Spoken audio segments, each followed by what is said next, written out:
Um, maybe. Yes. Questions. So, what did we say? Do we enjoy arguing? Do we like anybody like getting into arguments?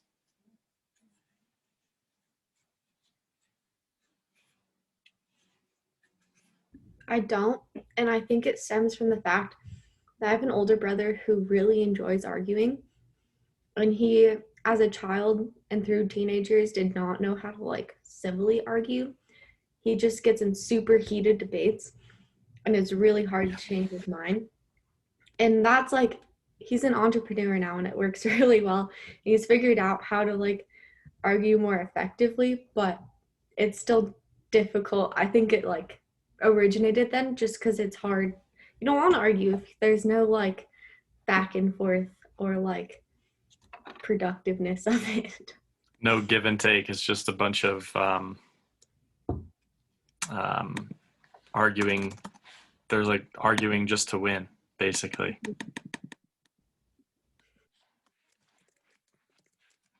So don't like to argue because of experience, quote unquote. I don't even know that I would call that arguing, but we'll say arguing with people who dominate the space and don't listen or aren't willing to change their mind.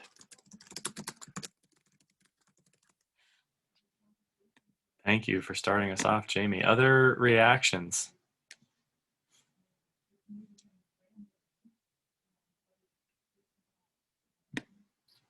Okay, great. Let's go with, there's two really good points here I wanted to make.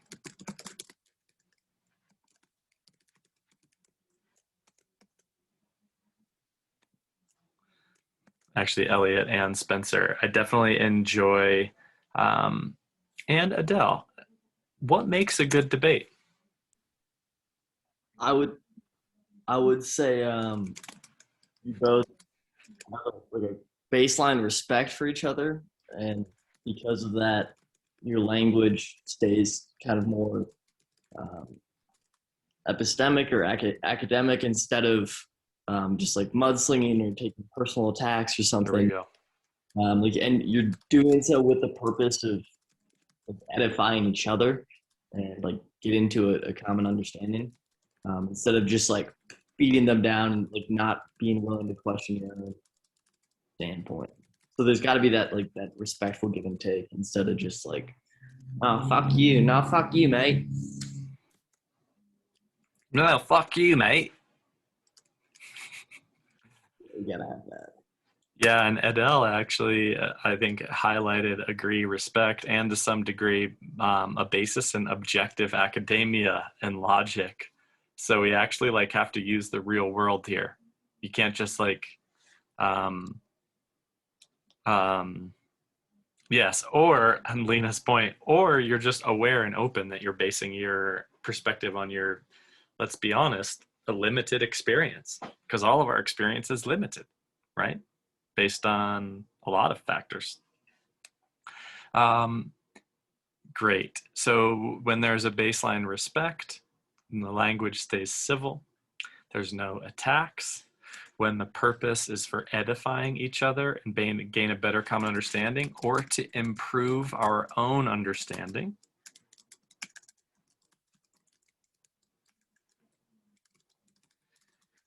When there is openness to other opinions and ideas. Yes, great. I'm going to say, in general, goodwill.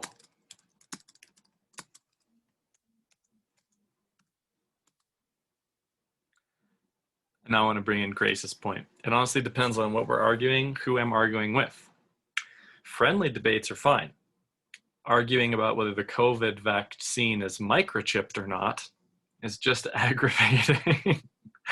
Sorry to laugh. This is actually deadly serious. Um, yes. Oh, right. We have to say openness. Openness.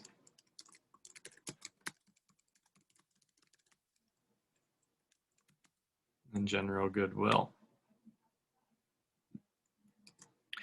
In this sense, it is, I'm not only aggravating, but exhausting, right? If you're trying to change someone's mind, it's really tiring. If yeah, that's right. Maybe that's why, because Lena says makes me feel sad and exhausted. I just want to get along with it. Can't we all just get along? Well, actually, no, we can't. And I think sometimes we need to not get along. Maybe. I think, have you guys ever had like a friend or a relative that really doesn't want to have confrontation?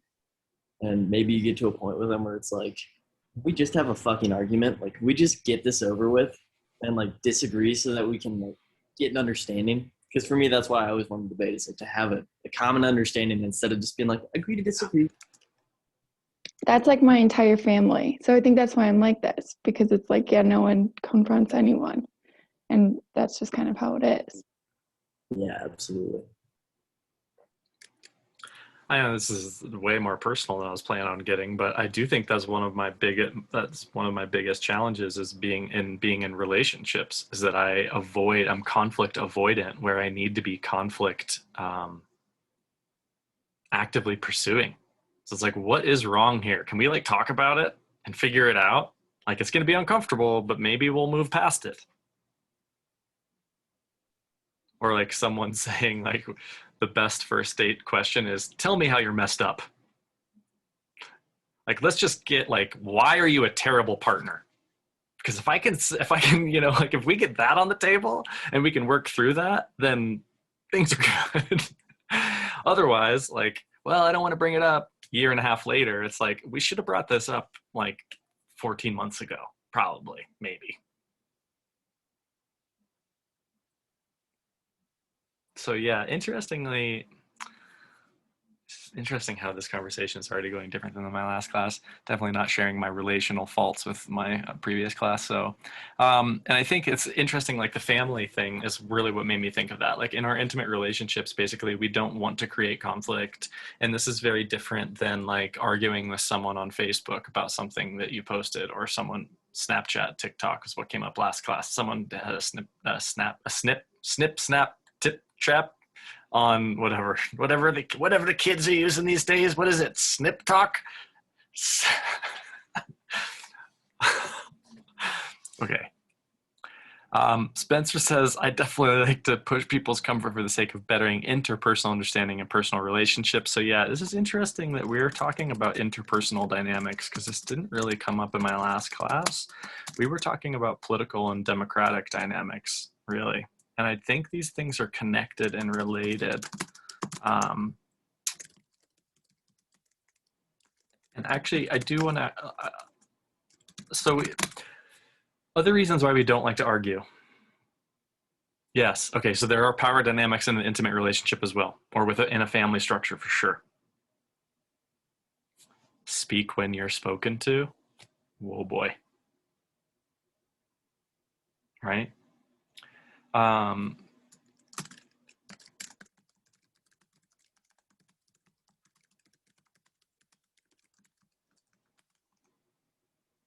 Okay, so is it fair to say, just to move this along, that debates can go bad too? We just said why we like good debates, but debates can turn pretty bad, and they can turn bad quick. So we should actually get this as a foundation. What makes a bad debate? So if I definitely enjoy a good debate, I can do another bullet that says, definitely don't enjoy a bad debate. And what is that?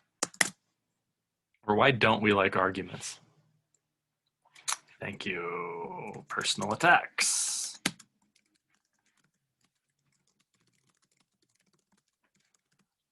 I like to argue people's time. Okay. Interesting, Preston. You generally don't want to tell someone's ideas are dumb ideas. That's a kind of personal attack. So I'm not saying, I hope you're not talking about anybody in this class, because everyone in this class is very smart. No one has dumb ideas here. Yeah, when there are personal attacks, when there are, but this is a good point, condescending tone.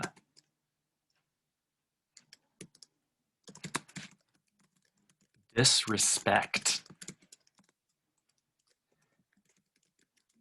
Straw man fallacies. I want to define. Do we know what a straw man fallacy is? It's a good one. It's when you attack a weakened or misrepresented version of another person's argument.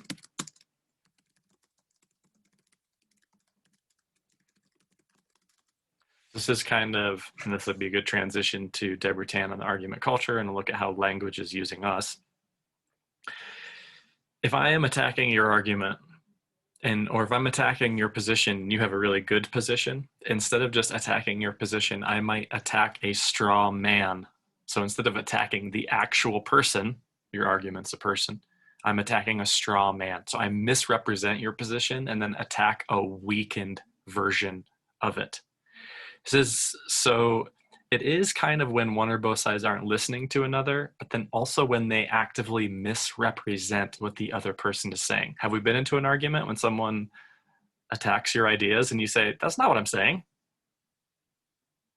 And you have to like back up and they go, well, I thought you were saying, and you're like, no, that's not what I was saying. That's what you heard me say.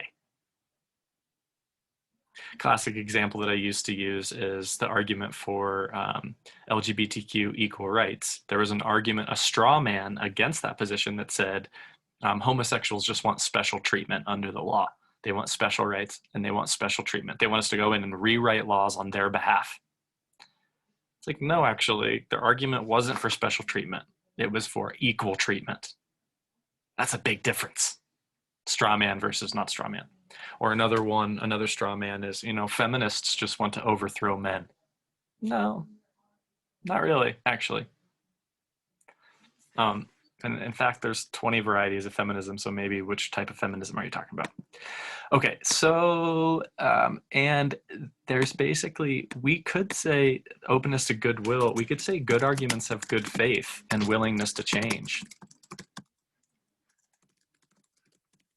There's a sense of humility, maybe even compassion. A bad argument is no willingness to change, closed-mindedness, and potentially anger, anxiety, frustration, not being heard. The opposite of a straw man fallacy is called the principle of charity. So actually, I'm going to put these as the more symmetrical. Instead of a straw man, you practice a principle of charity.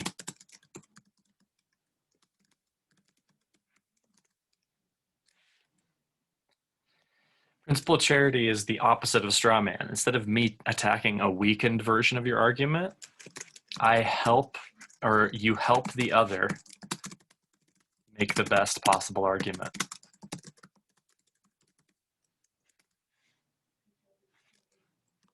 So you go into depth, you give them the benefit of the doubt before you before you point out their logical flaws and destroy them on the debate floor. No. Okay. So then, and yeah, bad debates are ones that have ad hominems, which is Latin. It means to the man.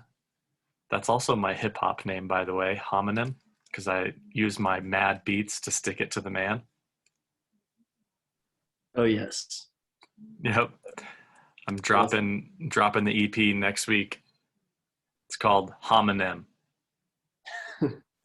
Oh yeah. I think actually the EP's called Circumstantial. Good Lord.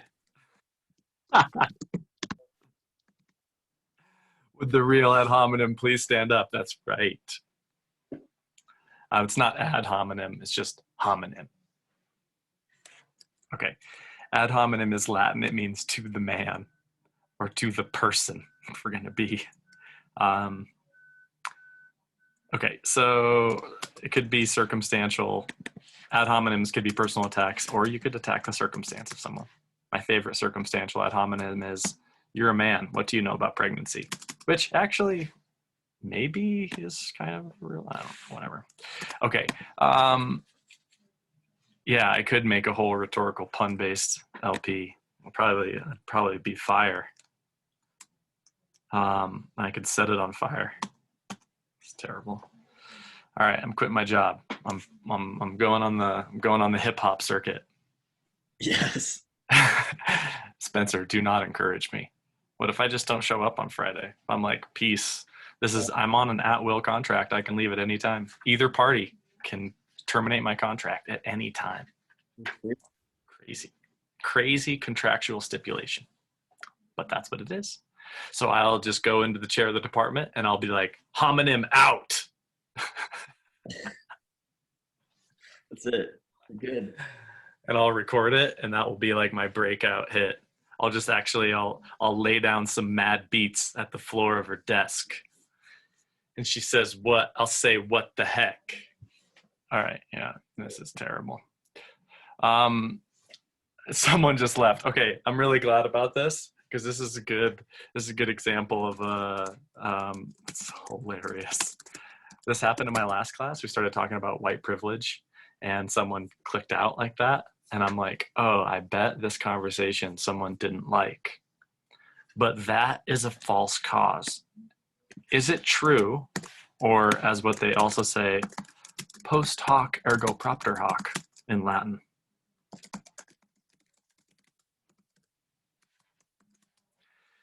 Which means after, therefore, because. So just because two things happen in a sequence doesn't mean one caused the other.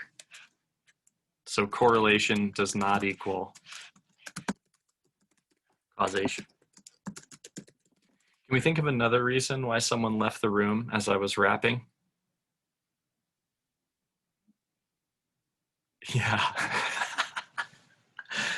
Rage quitting a Zoom is such a power move. Watch.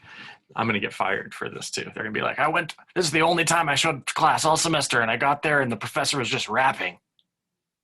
Yeah. That's what you get for only coming to class once. No, just joking. It's a terrible joke. Point being, do we know that that's why the person left the room? No. In the last class, they got back on and they were like, sorry, my audio wasn't working. I had to log out and log back on. I'm like, oh, so it wasn't about the discussion of white privilege. And they're like, no, it wasn't. And I was like, oh, good to know. Now I can pursue my career as homonym. Okay. Let's shift to Deborah Tannen here. I just want to make sure that one of the things we're trying to do is set up the conditions of how to have a good debate. And I laid these out last time, or my last class, not last time. And so I actually think there's certain steps we can go through to make sure this happens. One is that we need to first assume goodwill from everyone involved. And I'm not only going to say goodwill, I'm going to say like good people. So in this room, in this debate, if I was modeling this, do we believe that everyone in this room is a good person? I do. Does anybody feel like more relaxed as soon as I'm like, I think everyone's good? This creates psychological safety. No one's getting attacked here. There's no need to attack because we're all good people. We also know that good people can be misguided because it's happened to me. I have an example where I've thought students didn't care about their coursework. Turns out they were raising 3 kids. That's what was really going on, right? So really sense of humility and being willing to embrace. Now, this is really interesting. If I say, I feel like we're good people here, and I'm not sure that I'm right, all of a sudden there's tons of space for us to really ask questions to understand the other position. and then share our perspectives. So we assume goodwill, so that's kind of principal charity. We embrace our own humility of being wrong. We ask questions to understand where people are coming from. And we share our perspective. I'm actually going to delete when it's asked for. Sometimes we need to jump in there and share our perspective. We need assertiveness training. Okay, so let's move to Deborah Tannen and this question. I actually really like, the article starts on 163 and it's on the argument culture. Did anybody get a chance? It's called Fighting for Our Lives. She starts off with a section, Metaphors, We Are What We Speak. She has a section on Put Up Your Dukes, Mud Splatters, Slash and Burn Thinking, Polarizing Complexity, An Ethic of Aggression. What other way is there? And that's the final section. Based on my reading of the headings, I'm most interested in that last one because it seems like that's her solution under what other way is there, if I suggest that the first parts are just part of the problem. And the first question says, explain what Tannen means by when we think we are using language, language is using us.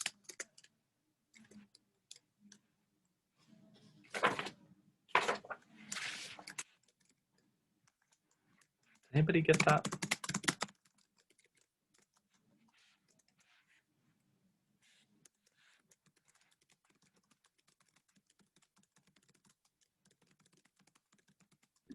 I don't know if this is exactly what it's asking for, but she mentions how we have a lot of metaphors that we don't actually like think about the origin of, or just like sayings that we say that end up shaping our idea of the situation without us realizing it. So like she lists a ton of different war metaphors that we like regularly use, and it creates this idea that everything is like two-sided. There's a right side and a wrong side, and it's constant like smashing heads together, like aggression rather than like general like attempt to understand all sides. That's exactly it.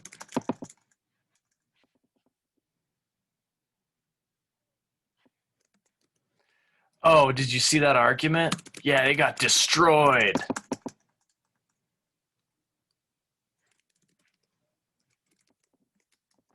Yeah, and Elliot's point, this really extends out. It's not just these metaphors. In fact, there's an entire area of study. It's a book called Metaphors We Live by George Lakoff.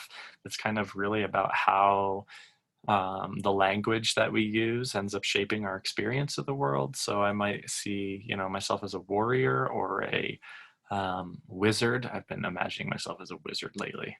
Homonym, the wizard, the circumstantial wizard. Ooh, I gotta write that down. Okay, no. Okay, so there's this sense of, yes, we are restricted to the words and phrases in our language to convey our ideas, and as a result, people can misinterpret them, and we can't truly say what we mean. If we're using these kind of war metaphors that make us see things as war and either or, as Jamie, just for our notes, the point here is that we too often see this as an either or, which is another fallacy, actually, when it is really a both and in some cases. So it's not just two sides of a debate. So she says and what other way is there on 173? She says, the change might be as simple as introducing a plural form. Instead of asking, what's the other side? We might ask, what are the other sides?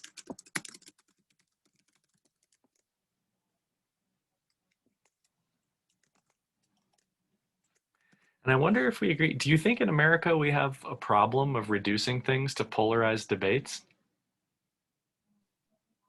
Oh, hell yeah. Almost any issue, right? What are some big hot button issues? I'm saddened to go there. Or political parties, maybe we shouldn't go there.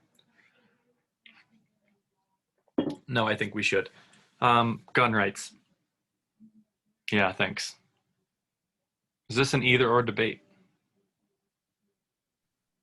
I don't think so.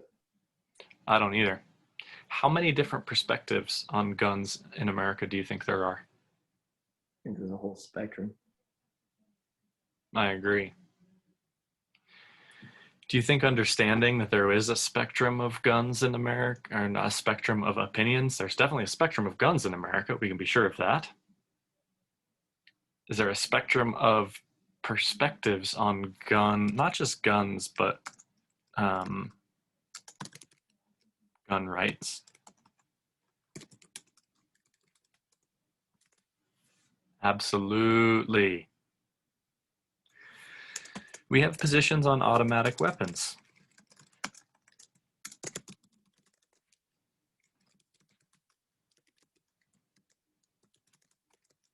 Semi-automatic weapons. Weapon modifications that allow faster firing. The process of getting guns.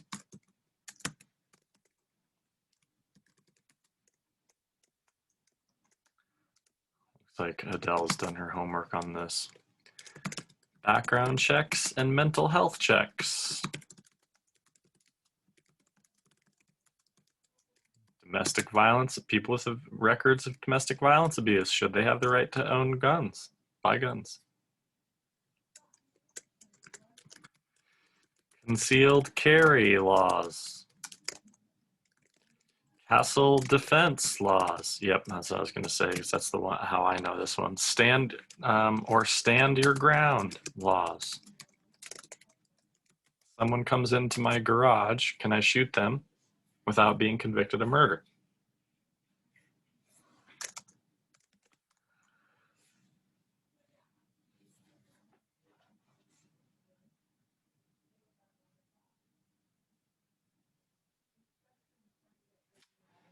We could do the same thing with abortion rights.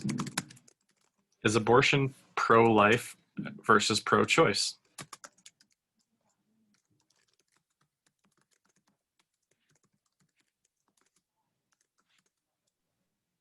Nope. Well, I feel like even the wording pro-choice creates a spectrum. Like pro-life, in my opinion, maybe I am thinking of this wrong, but pro-life is pretty clear of like what their stance is, versus pro-choice kind of includes the entire other spectrum of it. I would agree with you, but I even think there is I think there's spectrums in the pro-life. I think there's a spectrum on the pro-life side as well, particularly when the life of the mother is at stake. And that's the clearest one. Like if carrying a baby to term is medically proven to threaten the health of the mother, at least philosophically, it's interesting to say that the life of the infant is automatically more valuable than the threatened life of the mother. So I can be pro-life and still allow for certain kinds of abortions, particularly, or at least in the one case where the mother's life is threatened by carrying the baby to term. Wouldn't that still be a choice? You know, like wouldn't that, I like that. still be part of the like? I'm just saying, not even in like the different Yes. sides, but like Yes. in the wording, you know? Yes, yes. I think it's a really good point. And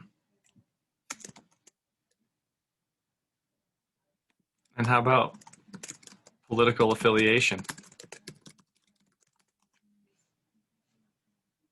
I think this is the root of our kind of misascribing of issues to group self-identifying with certain perspectives on spot issues. Because it's like there's a whole political spectrum, but you're either, if you're not on somebody's side of the aisle, then we see you as just completely the polar opposite. Like Yeah, side of the aisle suggests that there's two sides of the aisle. Is there any libertarians out there? Members of the Green Party trying to preserve our sperm counts past 2045.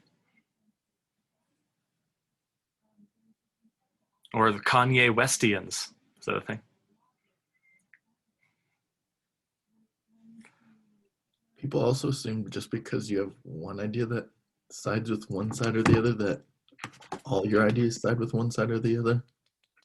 Yes. So it's actually more complex.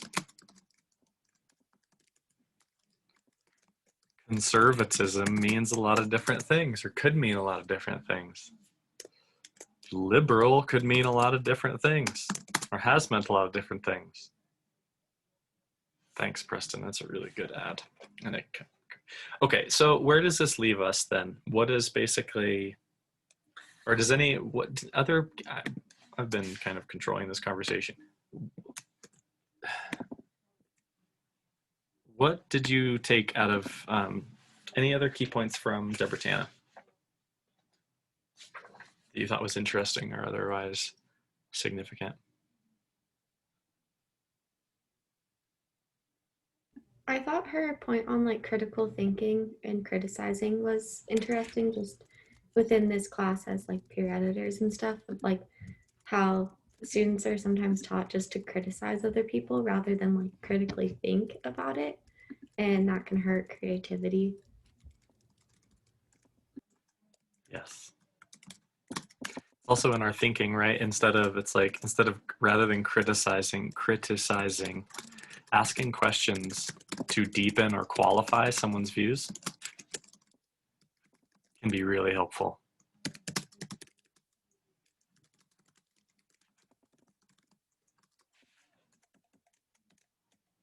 Yes.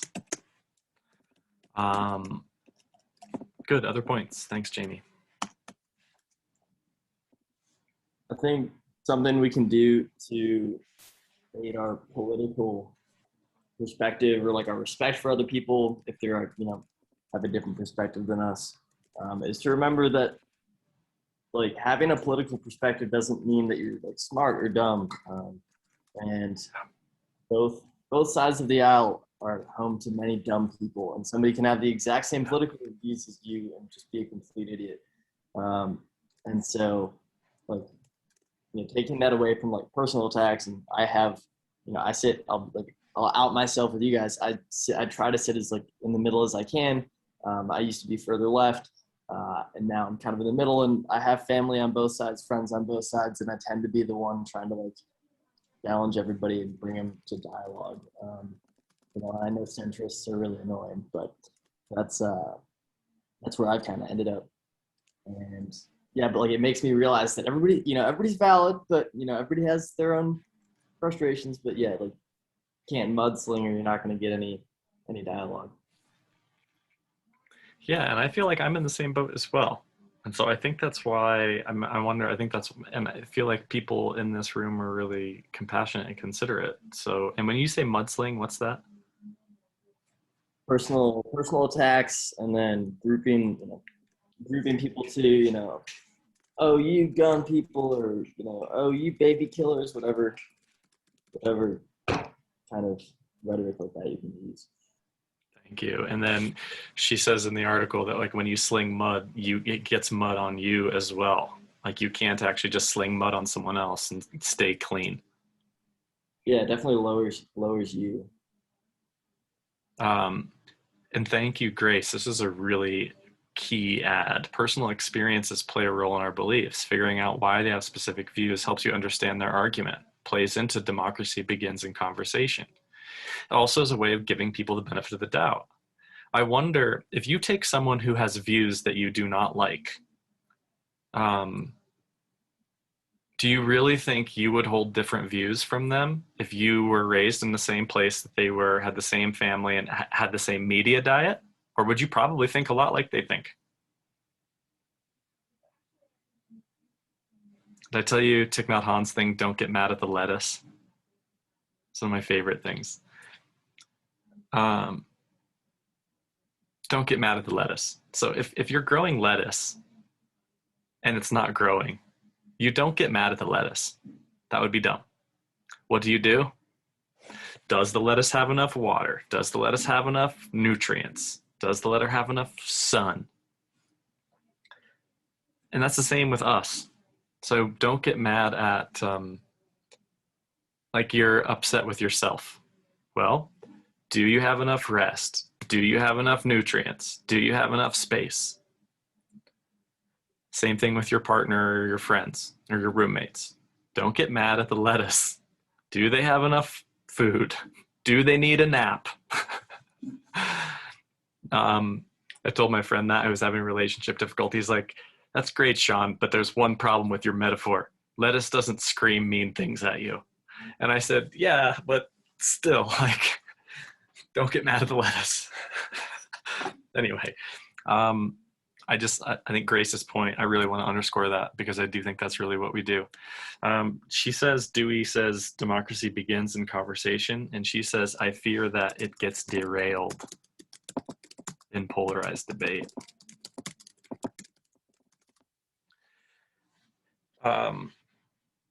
Some other interesting points from the chapter.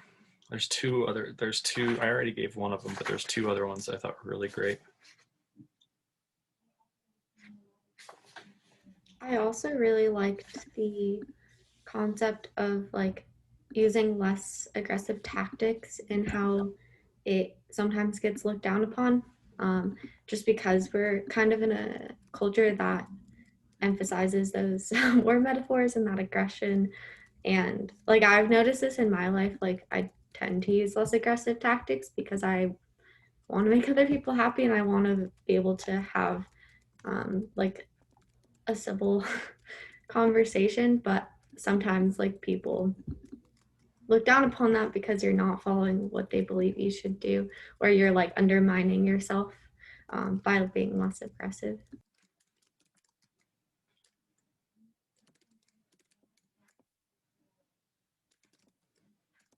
I have a self-deprecating sense of humor a lot of times, and I think that was actually one of the ones I wanted to share. I think it's worth using this example. She says it's okay to be strategically self-effacing, to basically be like hey, I don't really know here. That's kind of why I'm going to you to ask about this. She says on 171 to 172, in an argument culture, aggressive tactics are valued for their own sake.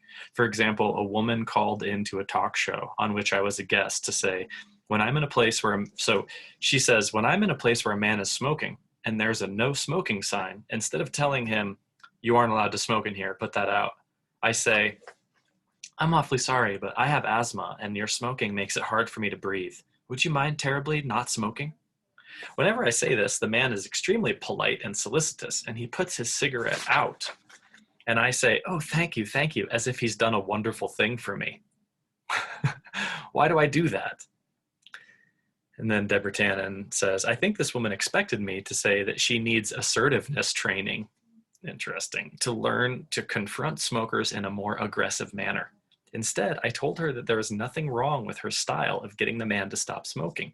She gave him a face-saving way of doing what she asked, one that allowed him to feel chivalrous rather than chastised. This is kind to him, but it is also kind to herself, since it is more likely to lead to the result that she desires. This is what's interesting. If she tried to alter his behavior by reminding him of the rules, he might well rebel. Who made you the enforcer? Mind your own business. Indeed, who gives any of us the authority to set others straight when we think they're breaking the rules? Dang. I'll put a little mark next to that one next time too. Another caller disagreed with me, saying the first caller's style was self-abasing and there was no reason for her to use it, but I persisted. There is nothing necessarily destructive about conventional self-effacement. Oops, I guess that's with an A. Or not, maybe it's English, whatever. Human relations depend on the agreement to use such verbal conventions. I believe the mistake this caller was making, a mistake many of us make, was to confuse ritual self-effacement with the literal kind. This is the quote that I had in the very middle of 172. All human relations require us to find ways to get what we want from others without seeming to dominate them. Allowing others to feel they are doing what you want for a reason less humiliating to them fulfills this need. So don't humiliate other people.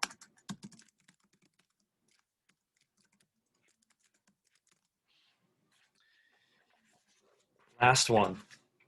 Other comments on that? This sense of assertiveness training, there's really interesting training and research on the gender wage gap, why women are making anywhere between 63 to 90 cents to a man's dollar, depending on industry. As part of this is about aggressiveness and assertiveness training.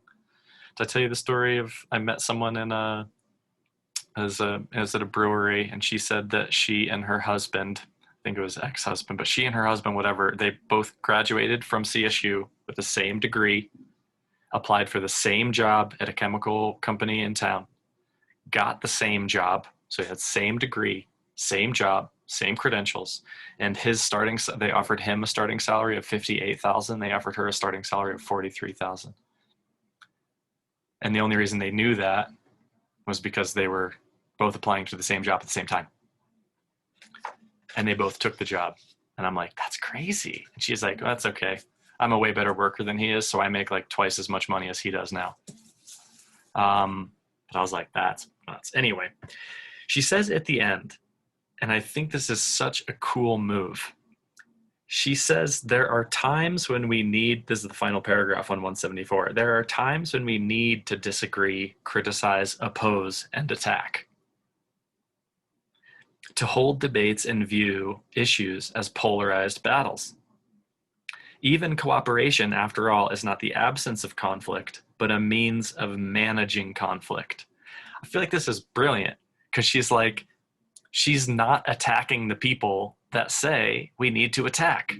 Because sometimes we do need to attack, and sometimes conversation doesn't work, and it really is a war of words. My goal is not a make nice false veneer of agreement or a dangerous ignoring of true opposition. You think about modern neo-Nazi movements in America. I'm questioning the automatic use of adversarial formats, the assumption that it's always best to address problems and issues by fighting over them. I'm hoping for a broader repertoire of ways to talk to each other and address issues vital to us.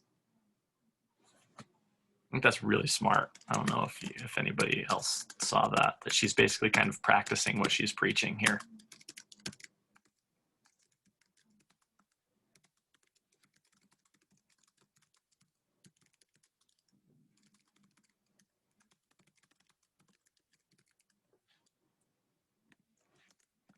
Again, how do we do that?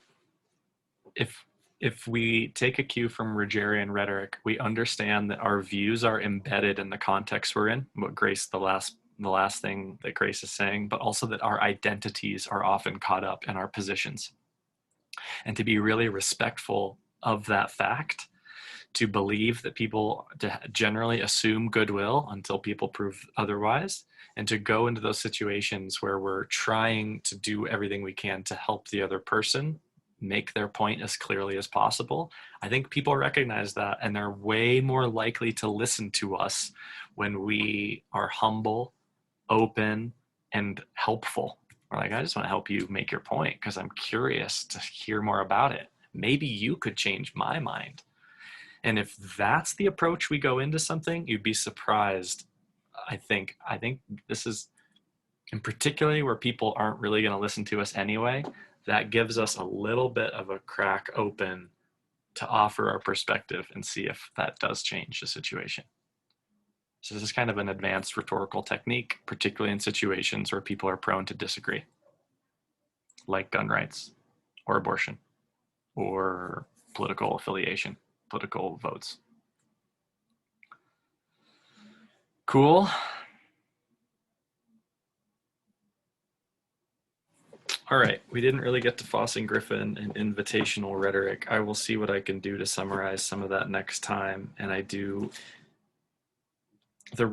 got a lot of notes on the Buddhism, on the mindfulness Buddhism and Rogerian argument article, mainly about empathy and imagination and whether or not that's something we can teach.